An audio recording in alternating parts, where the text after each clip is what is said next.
You ask Tiger to calculate. This deals with linear inequalities with one unknown. The final result is x equal or smaller than 2. Let's solve it step by step. Group all constants on the right side of the inequality. Subtract 19 from both sides.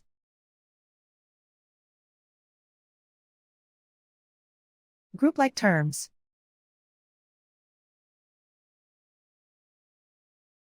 Simplify the arithmetic.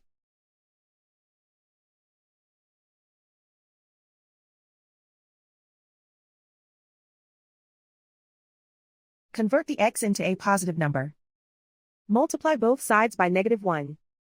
Whenever you multiply or divide by a negative, reverse the inequality sign.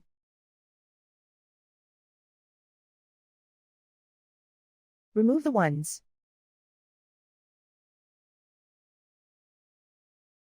Simplify the arithmetic.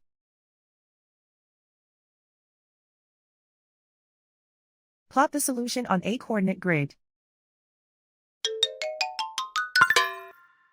And so the final result is x equal or smaller than 2.